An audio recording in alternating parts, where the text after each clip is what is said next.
اعوذ باللہ من الشیطان الرجیم بسم اللہ الرحمن الرحیم الحمدللہ رب العالمین والصلاة والسلام علی محمد وعلی اجمعین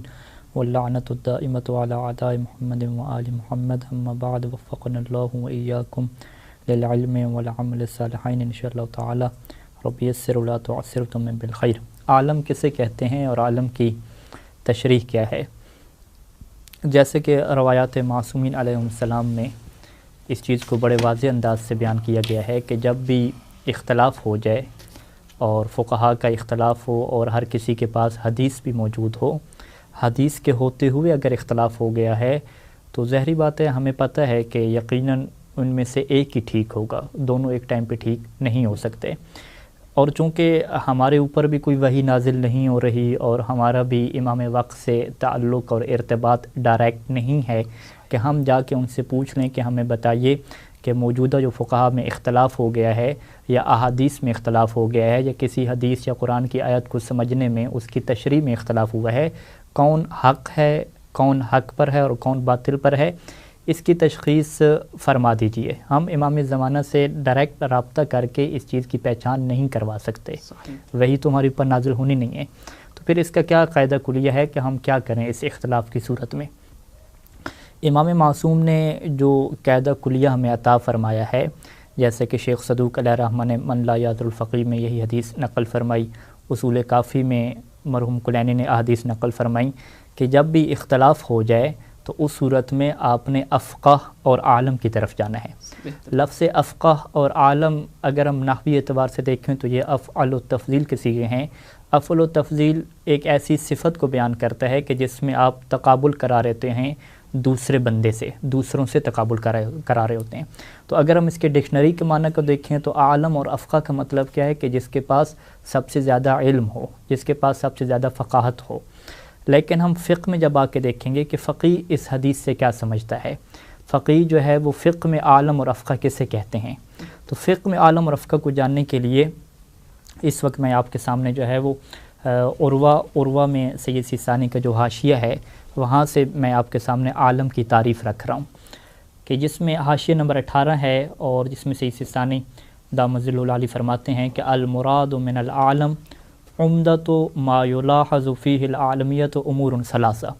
کہ تین ایسے امور ہیں کہ جو عالمیت کے اندر لحاظ کرنا بہت ہی اہم ہیں، مہم ہیں، کہ تین چیزوں کو ہم دیکھیں گے اور ان تین چیزوں کو طے کرنے کے بعد ہم یہ کہہ سکتے ہیں کہ وہ کیا عالم ہے۔ اس میں سے جو پہلا انہوں نے رستہ کہا ہے کہ پہلی جو چیز ہے کہ جو عالم کا حصہ ہے، یعنی ابھی ہم کیا کہہ رہے ہیں، عالم کو ہم سمجھنا چاہ رہے ہیں تو ہم کہیں گے کہ عالم تین چیزوں سے مل کے بنتا ہے۔ سب سے پہلی چیز کیا ہونی چاہیے کہ العلم بطرق اثبات صدور الروایت،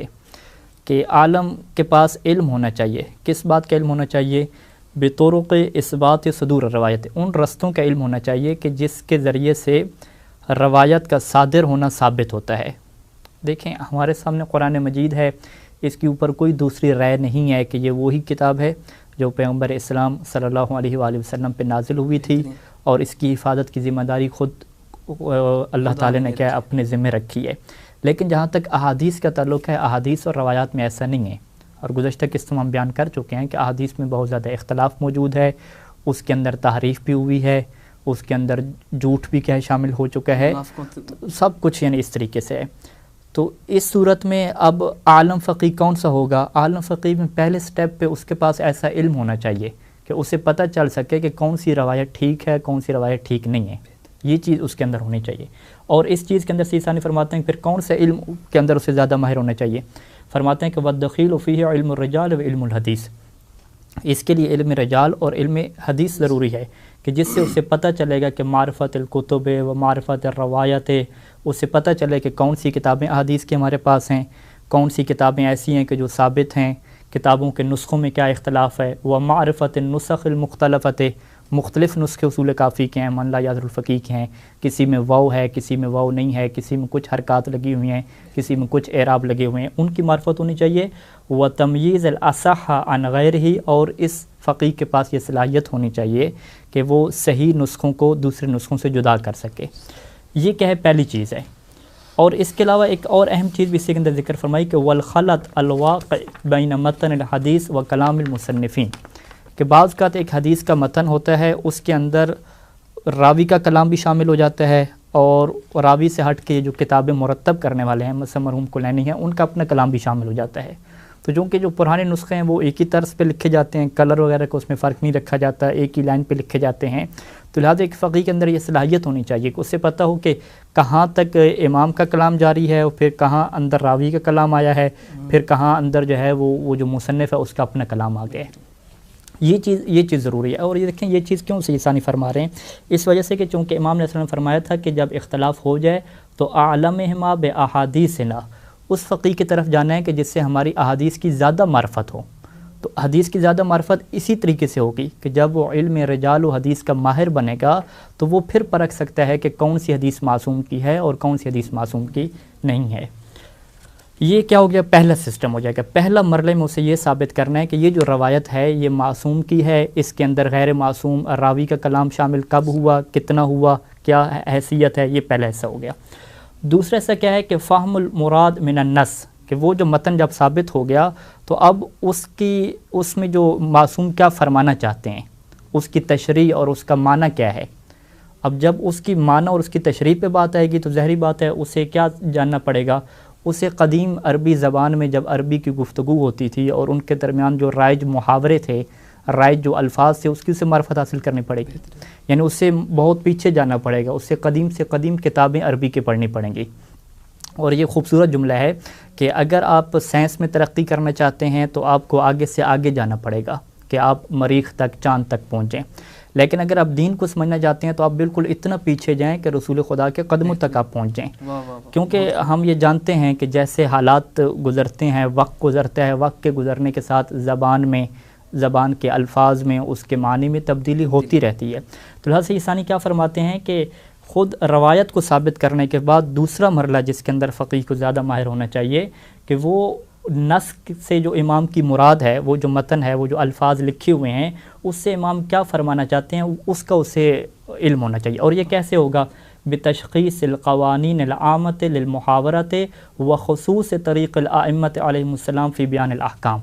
ایک تو وہ کیا ہے کہ جو عمومی طور پہ محاورہ اور بولنے کا جو طریقہ تھا اس زمانے میں اس کا اسے علم ہو، اور خصوصی طور پہ جب معصوم کلام فرماتے تھے، احکام کو بیان فرماتے تھے، تو معصوم کا کیا لہجہ ہوتا تھا، کیا انداز ہوتا تھا، کون سے الفاظ کو وہ استعمال کرتے تھے، اس کی معرفت بہت ضروری ہے۔ اور اس کے علاوہ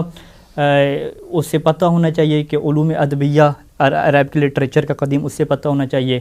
علم اصول کا اسے پتہ ہونا چاہیے۔ اور ایک اہم چیز اس میں یہ ہے کہ والاطلاع علی اقوال من عاصرهم من فقہاء العامۃ،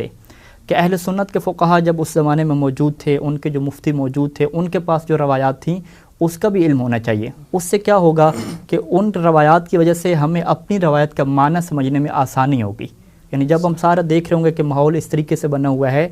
اہل بیت کے در سے بھی روایات آ رہی ہیں، ادھر سے بھی روایات آ رہی ہیں، وہ لوگ بھی کچھ سمجھ رہے ہیں، ہمارے اہل بیت کی روایات بھی کچھ سمجھ رہے ہیں، تو ایک حدیث کا معنی سمجھنے میں اس چیز کا بہت بڑا دخل ہوتا ہے۔ اور اس کے علاوہ جو تاریخ کے حوالے سے ہے اور یہ چیزیں، یہ بھی اسے علم ہونا چاہیے، تب جا کے اسے پتہ چلے گا کہ معصوم کلام میں کیا فرمانا چاہتے تھے۔ تو یہ دوسری چیز ہوگی، یعنی پہلی چیز روایت کو ثابت کرنا، دوسرا ہے روایت کے الفاظ سے معنی کو سمجھنا، اور تیسری چیز کیا ہے کہ استقامت النظر فی مرحلۃ تفریع الفروع علی الاصول، کہ پھر فقیہ کو اتنا ماہر ہونا چاہیے کہ جو اس نے اصول اور قواعد سمجھے ہیں کلام معصوم سے، اس کو تطبیق دے سکے اور اس کی فروعات نکال سکے۔ یعنی امام نے ایک قاعدہ کلیہ بیان فرما دیا، تو اب فقیہ کو پتہ ہونا چاہیے کہ یہ جو فرض کریں امام نے قاعدہ بیان فرمایا کہ احتیاط کرنی ہے، یا امام نے قاعدہ بیان فرمایا کہ جب کسی چیز کا حکم معلوم نہ ہو تو وہ آپ کے لیے حلال ہے، تو یہ قواعد کہاں کہاں پہ فٹ ہونے ہیں اور اس کی کتنی شاخیں بنتی ہیں، اس چیز کے اندر اسے ماہر ہونا چاہیے۔ تو بس اگر آپ نے دیکھنا ہے کہ کون عالم ہے تو آپ یہ دیکھیں گے کہ جو ان تین امور میں سب سے زیادہ علم رکھنے والا ہوگا، سب سے زیادہ ماہر ہوگا، اسے ہم عالم کہیں گے۔ پہلے مرحلے میں اس کے پاس علم حدیث اور رجال کا زیادہ علم ہو کہ وہ تشخیص دے سکتا ہو کہ